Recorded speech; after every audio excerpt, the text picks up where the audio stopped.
মার্কিন কূটনীতির প্রতিটি পরতে লুকিয়ে আছে বিস্ময়। একসময় সন্ত্রাসী হিসেবে চিহ্নিত আহমেদ আল শারাকে ধরিয়ে দিতে পারলে $1 কোটি পুরস্কার ঘোষণা করেছিল যুক্তরাষ্ট্র। বাশার আল আসাদকে ক্ষমতাচ্যুত করার পর সেই আহমেদ আল শারাই 1946 সালের পর প্রথম সিরীয় প্রেসিডেন্ট হিসেবে পা রাখলেন যুক্তরাষ্ট্রে। ট্রাম্পের সঙ্গে বৈঠকের আগে মার্কিন সেনা কর্মকর্তার সঙ্গে খেললেন বাস্কেটবলও।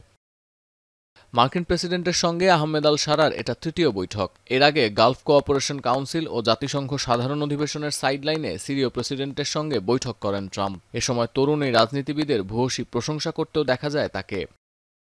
তবে ট্রাম্পের সঙ্গে শারার তৃতীয় দফার বৈঠকটিও কম গুরুত্বপূর্ণ ছিল না। সন্ত্রাসী তালিকা থেকে ওয়াশিংটন তার নাম বাদ দেওয়ার একদিন পরই যুক্তরাষ্ট্র সফরে যান শারা। সোমবারের বৈঠক থেকেও খালি হাতে ফিরতে হয়নি তাকে। ট্রাম্প শারা বৈঠকের পর সিজার অ্যাক্টের আওতায় দামেস্কের ওপর আরোপিত অধিকাংশ নিষেধাজ্ঞা আগামী 180 দিনের জন্য স্থগিতের ঘোষণা দিয়েছে ওয়াশিংটন। 2012 সালের পর দামেস্ক ওয়াশিংটন কূটনৈতিক সম্পর্কে যে ছেদ পড়েছিল তাও কেটে যাওয়ার আভাস মিলেছে ট্রাম্প শারা বৈঠকের পর। আহমেদ আল শারা যুক্তরাষ্ট্র সফরের আগেই সিরিয়াতে শুরু হয় আইএস বিরোধী অভিযান, যার কারণ বোঝা যাচ্ছে এই বৈঠকের পর। সিবিএস নিউজকে ট্রাম্প প্রশাসনের এক কর্মকর্তা জানিয়েছেন, ইসলামিক স্টেটের অপতৎপরতা বন্ধে যুক্তরাষ্ট্র নেতৃত্বাধীন আন্তর্জাতিক জোটে যোগ দেবে Syria.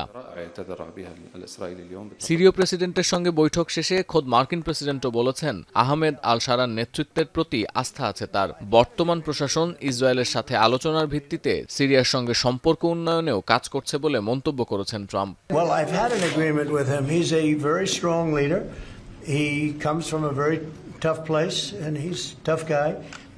I liked him. I get along with him. The president, the new president of Syria. And we'll do everything we can to make Syria successful because that's part of the Middle East. We have peace now in the Middle East, first time that anyone can remember that ever happening.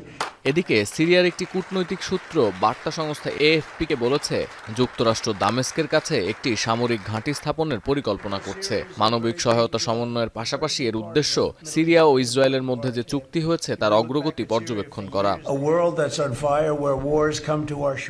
সতীর্থ কর্মকার, এখন বিশ্ব।